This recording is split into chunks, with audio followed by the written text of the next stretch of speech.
$1.87. That was all. And 60 cents of it wasn't pennies. Pennies saved 1 and 2 at a time by bulldozing the grocer and the vegetable man and the butcher until one's cheeks burned with the silent imputation of parsimony that such close dealing implied. 3 times Stella counted it. $1.87, and the next day would be Christmas. There was clearly nothing to do but flop down on the shabby little couch and howl, so Della did it. Which instigates the moral reflection that life is made up of sobs, sniffles, and smiles, with sniffles predominating. While the mistress of the home is gradually subsiding from the first stage to the second, take a look at the home. A furnished flat at $8 per week. It did not exactly beg a description, but it certainly had that word on the lookout for the Mendicancy squad. In the vestibule below was a letterbox into which no letter would go, and an electric button from which no mortal finger could coax her in. Also appertaining thereunto was a card bearing the name Mr. James Dillingham Young. The Dillingham had been flung to the breeze during a former period of prosperity when its possessor was being paid $30 per week. Now, when the income was shrunk to $20, the letters of Dillingham looked blurred, as though they were thinking seriously of contracting to a modest and unassuming tea. But whenever Mr. James Dillingham Young came home and reached his flat above, he was called Jim and greatly hugged by Mrs. James Dillingham Young, already introduced to you as Della, which is all very good. Della finished her cry and attended to her cheeks with a powder rag. She stood by the window and looked out dully at a grey cat walking a grey fence in a grey backyard. Tomorrow would be Christmas Day, and she had only $1.87 with which to buy Jim a present. She had been saving every penny she could for months, with this result. $20 a week doesn't go far. Expenses had been greater than she had calculated. They always are. Only $1.87 to buy a present for Jim. Her Jim. Many a happy hour she had spent planning for something nice for him. Something fine and rare and sterling. Something just a little bit near to being worthy of the honor of being owned by Jim. There was a pier glass between the windows of the room. Perhaps you have seen a pier glass in an $8 flat? A very thin and a very agile person may, by observing his reflection in a rapid sequence of longitudinal strips, obtain a fairly accurate conception of his looks. Della, being slender, had mastered the art. Suddenly she whirled from the window and stood before the glass.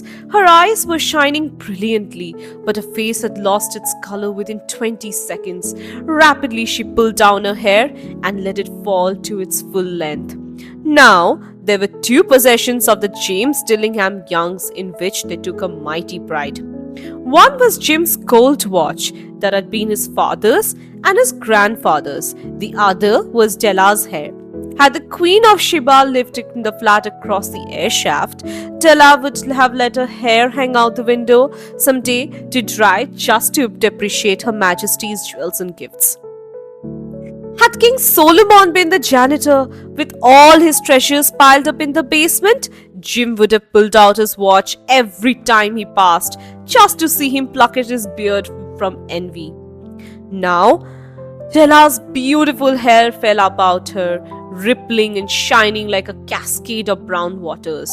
It reached below her knee and made itself almost a garment for her. And then she did it up again nervously and quickly. Once she faltered for a minute and stood still while a tear or 2 splashed on the worn red carpet. On went her brown jacket, on went her old brown hat. With a whirl of skirts and with the brilliant sparkle still in her eyes, she fluttered out the door and down the stairs to the street, where she stopped. The sign read, Madam Sofroni, hair goods of all kinds. One flight up Della ran and collected herself, panting. Madam, large, too white, chilly, hardly looked the Sofroni. Will you buy my hair? Asked Della. I buy hair, said Madame. Take your hat off and let's have a sight at the looks of it. Down rippled the brown cascade. $20, said Madame, lifting the mass with a practiced hand. Give it to me quick, said Della. Oh, and the next 2 hours tripped on by rosy wings. Forget the hashed metaphor. She was ransacking the stores for Jim's present. She found it at last. It surely had been made for Jim and no one else. There was no other like it in any of the stores, and she had turned all of them inside out. It was a platinum fob chain, simple and chaste in design. Broccoli proclaimed its value by substance alone and not by meretricious ornamentation, as all good things should do. It was even worthy of the watch. As soon as she saw it, she knew that it must be Jim's. It was like him. Quietness and value. The description applied to both. $21 they took from her for it, and she hurried home with the 87 cents. With that chain on his watch, Jim might be properly anxious about the time in any company. Grand as the watch was, he sometimes looked at it on the sly on account of the old leather strap that he used in place of a chain.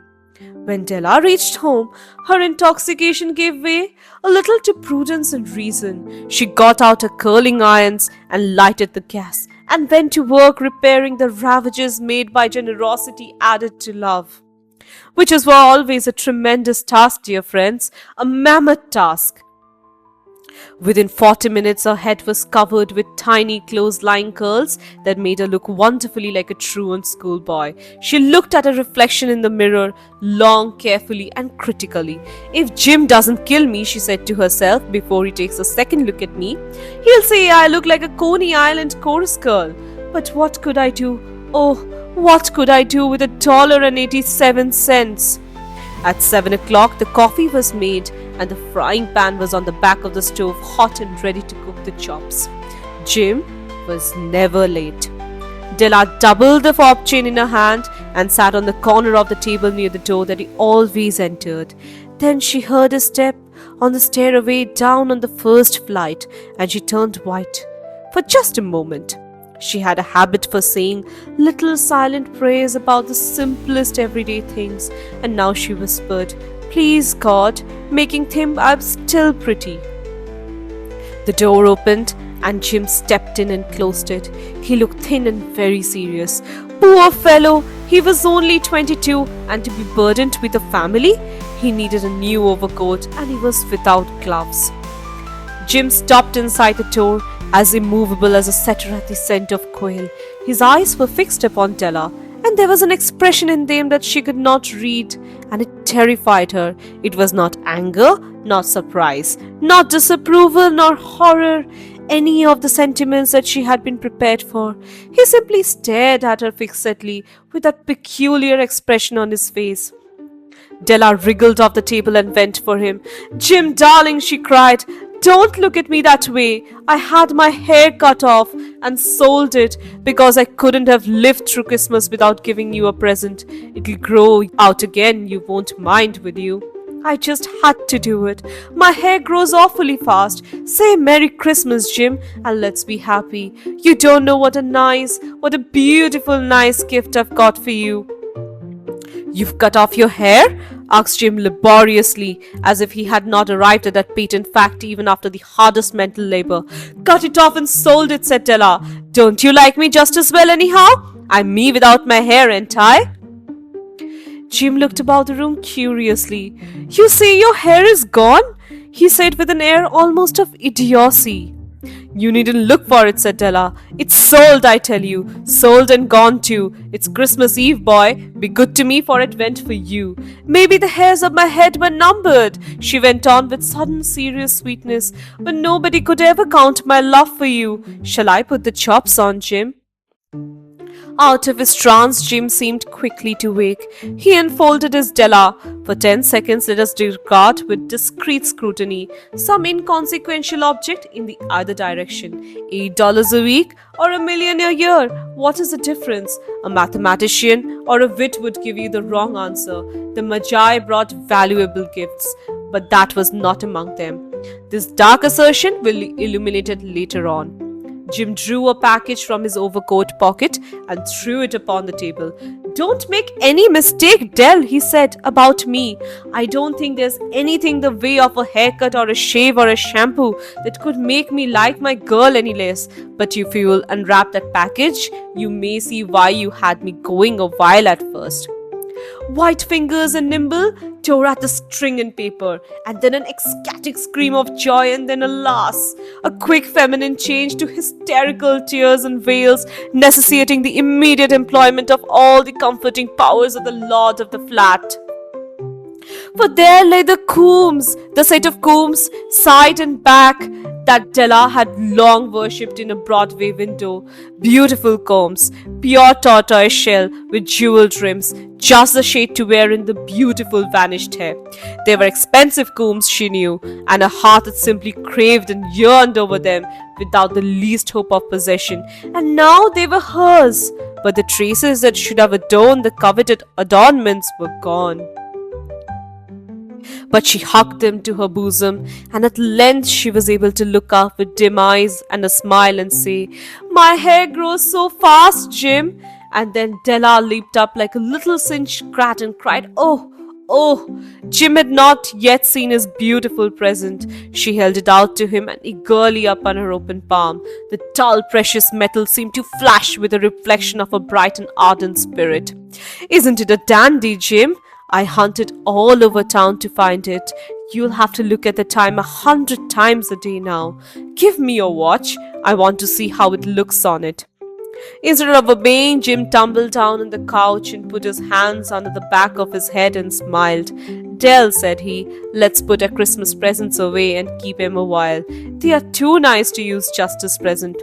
I sold the watch to get the money to buy your combs, and now suppose you put the chops on." The Magi, as you know, were wise men, wonderfully wise men, who brought gifts to the babe in the manger. They invented the art of giving Christmas presents. Being wise, their gifts were no doubt wise ones, possibly bearing the privilege of exchange in case of duplication. And here I have lamely related to you the uneventful chronicle of two foolish children in a flat who most unwisely sacrificed for each other the greatest treasures of the house. But in a last word to the wise of these days, let it be said that of all who give gifts, these two were the wisest. Of all who give and receive gifts, such as they are the wisest. Everywhere they are the wisest. They are the Magi.